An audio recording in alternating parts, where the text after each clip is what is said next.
One more makes 100!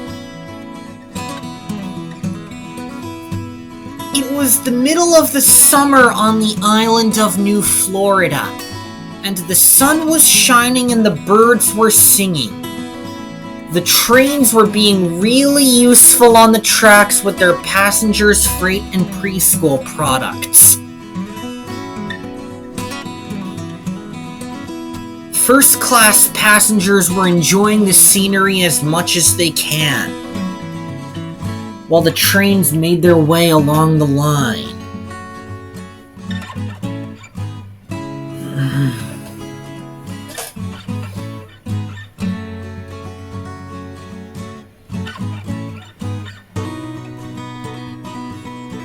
Dwee, Sasha, and Alexia were in the yard when Mr. Cakester arrived. The shunting yards are becoming more busier than normal, he said. Sasha, I want you to help Ida with a line of 99 freight cars. That's a lot, sir, puffed Sasha. I hope you add one more to make 100, puffed Becky. Ida soon shunted the brake van up to the train, and Sasha had an idea. Let's get going, Ida, she said. I'm into it, Sasha, she said from the rear, and Sasha and Ida puffed away with their 99 freight cars. It was a lot.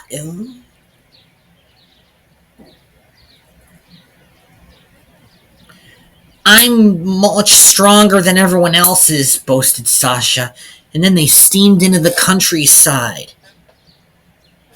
Here we go, puffed Sasha. My trailing unit is trailing behind my train, and she was. The freight cars were loaded with everything, from diapers to toys and all whatnot. The train was really long, but Sasha and Ida carried on.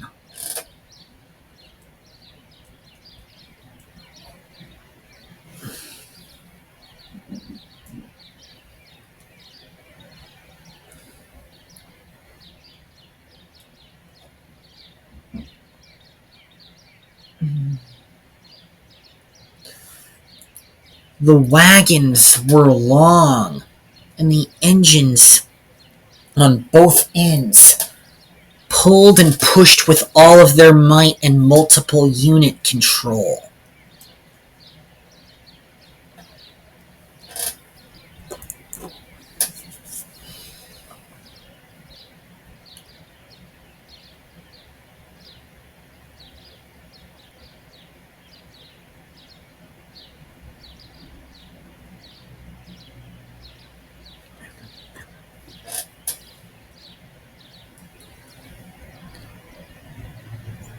I'm good at helping you, puffed Ida.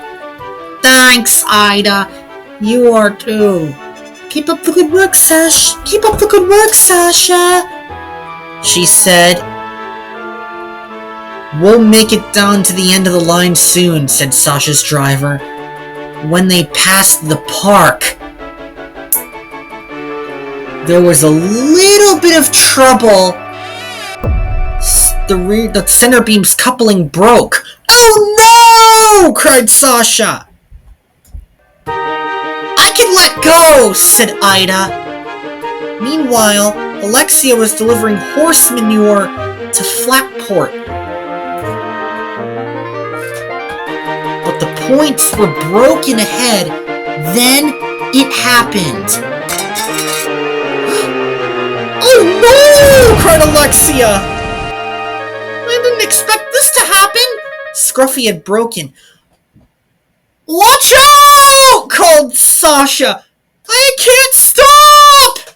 She passed an Amtrak train that was making its way to New Orleans, Louisiana. The passengers looked out of the coach in first-class windows.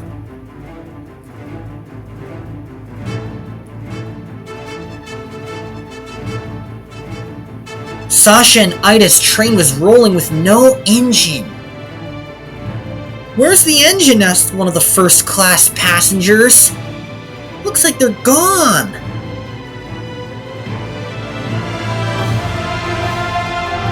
"Watch out, Alexia! I can't stop!" cried Sasha.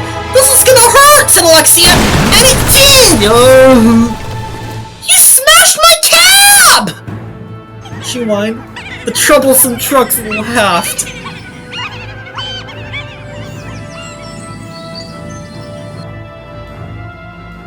Then, the freight cars came into view.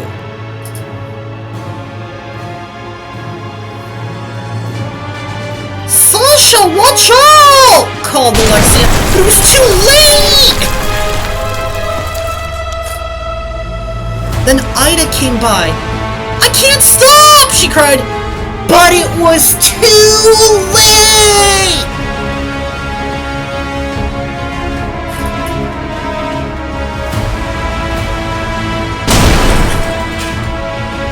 "This was a bit unexpected," she said. Then Claudia came by with her Adirondack train.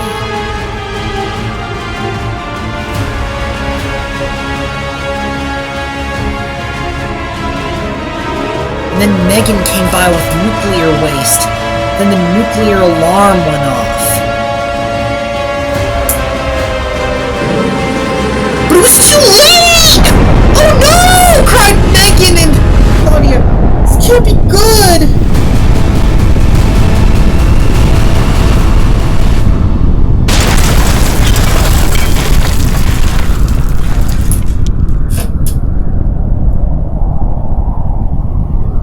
It was the worst explosion ever.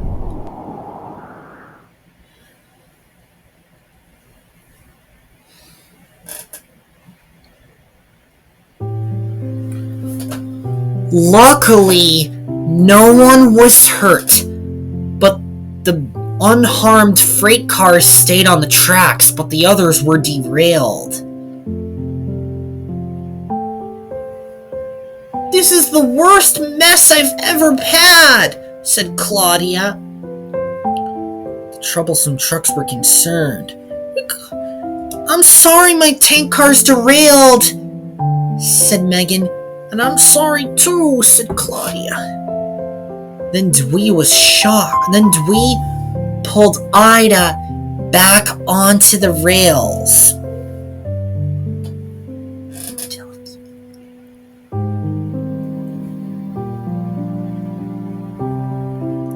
"Thanks, Dwee," Ida said.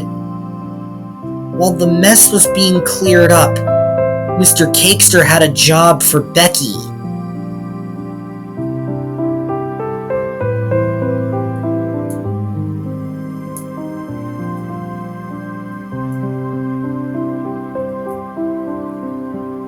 Sasha was supposed to take cars of cheese down to Oakwood, but she's not feeling good. "You can do it, Becky." "Sounds good, sir," said Becky. So the dual mode engine was uncoupled from the train. And Becky shunted her coaches over to the other half and set off toward Union Station.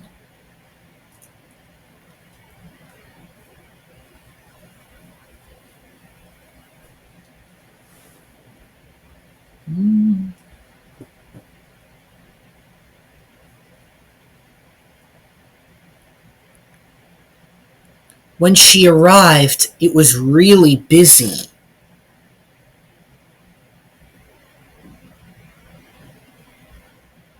Sir Topham Hatt walked up.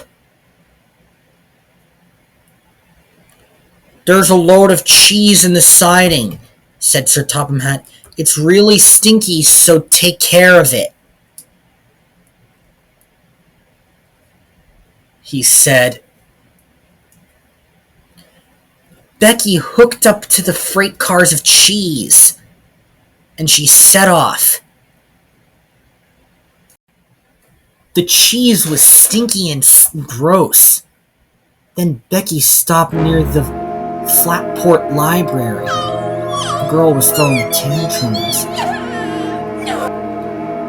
"Shut up!" shouted Becky. And she jolted backwards as quickly as she could. "Ugh, this cheese smells like throw up," she said grossly. And then Christina came into view with her passenger train. "I must watch out! Why are you going backwards, Becky? But it was too late!"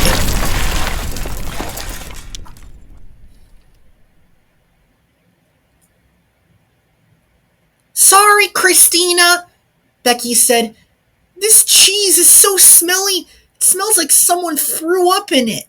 "Ew, gross!" wailed Christina. "That's bathroom talk, Becky!" Then Ida pulled up. She had just been repaired.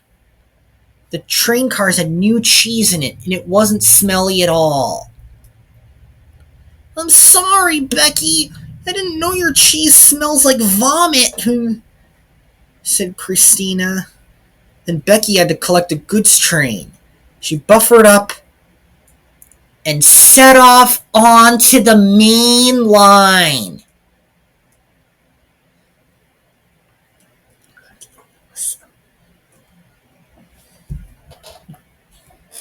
She came to the top of Sasha's hill.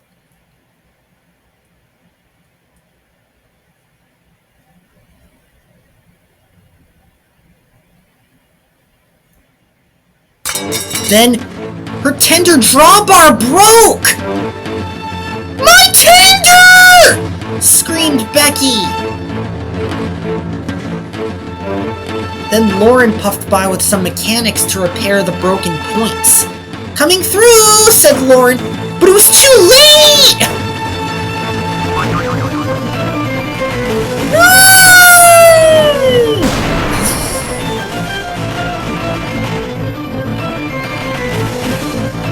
"It smells gross down here," she said.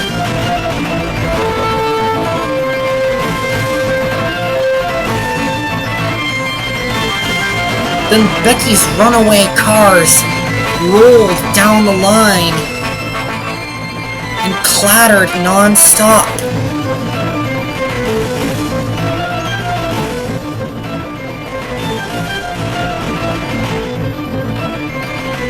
There was no engine.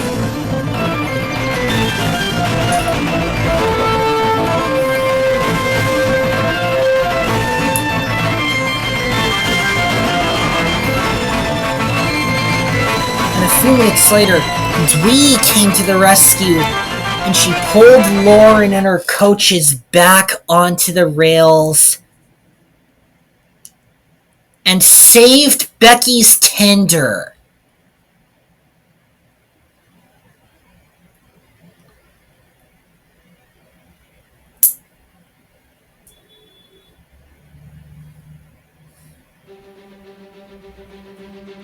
And Becky had her new drawbar on, and Dwee and Becky went to save the runaway train. The runaway train clattered down the tracks. There was no engine, but the train carried on quietly down the tracks. "Let's go save this, Becky!" wailed Dwee. And then Dodie was in their path. "Oh, my wheels and rods!" she said. "Watch out, Dodie!" called Dwee. And the brake van got in front of Becky, and they slowed the train down to a stop. "This train could crash into Sasha!" wailed Dwee.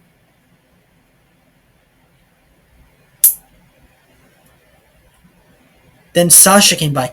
"Thanks for saving me!" she called.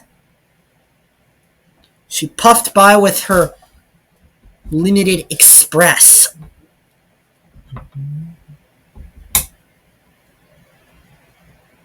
Mr. Cakester was intrigued. "Good work, Dwee," said Mr. Cakester proudly. You stopped runaway train cars from crashing into Dodie and Sasha. As the next day, Dwee had a new coat of paint. You look nice, said Becky. Thank you, said Dwee. They were friends happily again.